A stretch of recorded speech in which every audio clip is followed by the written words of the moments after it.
Poetry of আর্থ থেকে আমরা দুটো কোশ্চেন লিখব, 200% গ্যারান্টি এই দুটোর মধ্যেই আসবে। প্রতি বছর এসছে, এই বছরও আসবে, তবে হ্যাঁ কন্ডিশন অ্যাপ্লাইড। তোমায় বুঝে বুঝে লিখতে হবে। কিভাবে লিখতে হবে, কিভাবে আমরা দুটো পড়ে 20টা প্রশ্ন কভার করতে পারবো সেটা তুমি আজকে বুঝবে। এবং উদাহরণস্বরূপ ভীষণ গুরুত্বপূর্ণ প্রশ্ন from the poetry of art ধরে নাও 2025 উচ্চ মাধ্যমিক ফাইনালে এই কোশ্চেন দুটোর মধ্যেই আসবে। কিন্তু ঘুরিয়ে যদি দেয় তাহলে যেন পারি, সেটা মনে রাখতে হবে। কিন্তু ক্লাস 12 বারবার করে বলি, তোমাদের হাতে কিন্তু সময় কম। এবার একটু উঠে পড়ে লাগো, শুরু করে দাও পড়াশুনো। আচ্ছা, কোশ্চেনটা আছে, হি tax the lead in summer luxury. আমরা পুরো কবিতায় কি পাই? দুটো ঋতুর কথা পাই, এক হচ্ছে সামার আর এক হচ্ছে উইন্টার। পরীক্ষায় প্রশ্ন আসতে পারে দু রকম। এক প্রশ্ন আসতে পারে গ্রীষ্মকালে কিভাবে পৃথিবীর কবিতা বজায় ছিল, দুই প্রশ্ন আসতে পারে শীতকালে কিভাবে পৃথিবীর কবিতা কন্টিনিউয়েশনে ছিল। 3 নাম্বার প্রশ্ন আসতে পারে ওই লাস্টের দুটো লাইন, লস্ট ইন ড্রাউজিনেস, মনে আছে? ওই দুটো লাইন থেকে প্রশ্ন আসতে পারে। তাহলে আমরা দুটো কোশ্চেন করবো, বললাম তিনটে কিন্তু করব দুটো, কারণ গত বছর চলে এসছে কি যে পৃথিবীর মানে পোয়েট্রি অফ আর্থ কবিতার নামকরণের সার্থকতা, বা কিভাবে পোয়েট্রি অফ আর্থ মরে না বা সিজলেস নেভার এন্ডিং, এই বিষয়টা এসেছিল। এবছর কিন্তু এরকম ধরে ধরে ভাগ ভাগ করে আসতে পারে। He has never done with his delight. এখানে হি বলতে কে বোঝানো হয়েছে? 1 number. When does it take the lead, কখন সে লিডটা নিয়েছিল? 2 নাম্বার। আর লাস্টের কোশ্চেনটা এর মানে পুরোটাই বলেছে। আমি মোদ্দা কথা এই কোশ্চেন দিয়ে, এই কোশ্চেনটা দ্বারা আমি তোমাদেরকে যেটা বোঝাবো যে গ্রীষ্মকালে পৃথিবীর কবিতা কিভাবে বজায় থাকে, সে যাই কোশ্চেন দিক এইভাবে উত্তর লিখতে হবে। কিভাবে লিখতে হবে ভালো করে বুঝে নাও, এখানে মুখস্থ হয়ে যাবে। Here in the poem the poetry of earth by John Keats he refers to the grasshopper. কিছু আছে হেয়ার এই কবিতাতে, ইন দ্য পোয়েম, নাম কি? The poetry of earth. কার লেখা? By John Keats. হি মানে কে? দ্য গ্রাসহপার। কঠিন কিছু আছে? এবার এইখানে আমাদের বলেছে যে গ্রাসহপারটা কখন লিড নেয়। তাহলে the grasshopper takes the lead in summer, গ্রীষ্মকালে। শুধু গ্রীষ্মকাল বললে কি হবে? না।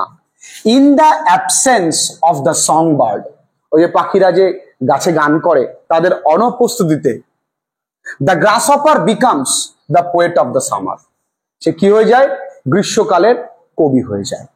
হি চার্প মানে কিচিরমিচির করে, ফ্রম এই ঝোপ থেকে সে ঝোপে, ডিলাইটিং আস মুগ্ধ করে আমাদেরকে, উইথ হিজ ন্যাচারাল টিউন তার স্বাভাবিক যে গানের কণ্ঠ সেটা দিয়ে আমাদেরকে মানে তার গান শুনিয়ে মুগ্ধ করে।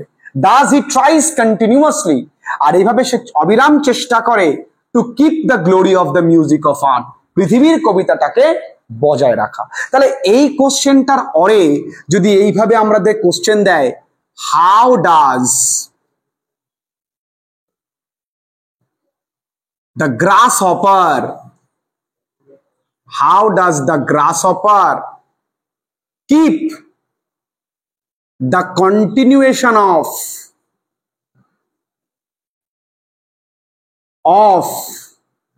the poetry of earth? তাহলেও কিন্তু উত্তরটা এইটা হবে। এই জন্য বাবা করে বলেছি ব্যতিক্রমী প্রশ্ন হলেও কিন্তু আমাদের আমরা কোশ্চেন অ্যান্সার লিখতে পারবো। আচ্ছা গেল। 3 number, how does he delight, কিভাবে সে আনন্দ করে, বা এই লাইন দুটোর মানে একই, যা দেবে প্রশ্নের উত্তর 3 নাম্বারটা ভীষণ গুরুত্বপূর্ণ। এবং লক্ষ্য করতে পারবো এই উত্তরে যা আছে এই উত্তরে তাই আছে, শুধু একটু আলাদা কি বিশ্রামটা কোথায় করেছে সেটা আমরা পাবো। In summer when the unbearable heat, মানে অসহ্যকর তাপ, make the song bird tired, ক্লান্ত করে দেয় পাখিগুলোকে, they take rest in the cool shade of the tree, তারা বিশ্রাম করে গাছের ঠান্ডা ছাওয়ায়। Then the grasshopper takes the charge, তারপরে গ্রাসহপার কি নেয়? চার্জ নেয়, and joyfully moves from head to head. দেখো সেম লাইন না, শুধু একটু অ্যাড করেছি কি, আনবিয়ারেবল হিট অফ সামার। আচ্ছা, in the new mourn mid, he is so delighted to B the part of summer. এই লাইনটা অ্যাড করে দিলাম, কবিতার লাইন লিখলে বেশি নাম্বার দেয়। He has never done with his delight but when he becomes tired, যখন সে ক্লান্ত হয়ে যায়, আউট অফ ফান, আনন্দ করে, he take rest under some pleasant weed. কেন বিশ্রাম গ্রহণ করে? Only to resume with full energy, আবার শুরু করবে পুরো এনার্জি নিয়ে, তাই বিশ্রাম গ্রহণ করে। তাই জন্য বলেছে he takes rest beneath some pleasant weed. এই গ্রীষ্মকালে কিভাবে পৃথিবীর গান বজায় থাকে, এইটুকুনি। শীতকালে হলে আরেকটু অ্যাড করব। এবার টোটালটা যদি বলে তাহলে কি দুটো একসঙ্গে লিখে দেব। আর লাস্টের যে লাইনটা, যে লস্ট ইন হাফ ড্রাউজিনেস, ওই লাইনটা ভীষণ গুরুত্বপূর্ণ, সেটা আমরা নেক্সট ডেটে লিখবো। যারা তোমরা অনলাইন ক্লাসেস করছো, আমি প্রত্যেকটা জায়গা বুঝিয়ে দিয়েছি, 2-3 বার পড়বে। আমি বারবার করে বলি, পৃথিবীতে ভালো সফলতা পেতে গেলে যেটা লাগে, সেটা কি লাগে আমায় কেউ বলতে পারবে?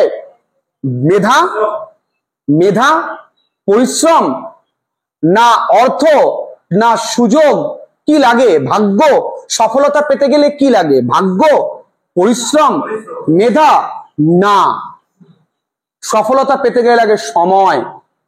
তোমাকে সময় দিতে হবে। তুমি এই নোটসটা মুখস্থ করবে, এই নোটস মুখস্থ করবার জন্য তুমি সময় দাও। 5 বার, 10 বার, 15 বার পড়ো, এমনি হয়ে যাবে। ক্লিয়ার? আজকে ক্লাসটা এই পর্যন্তই।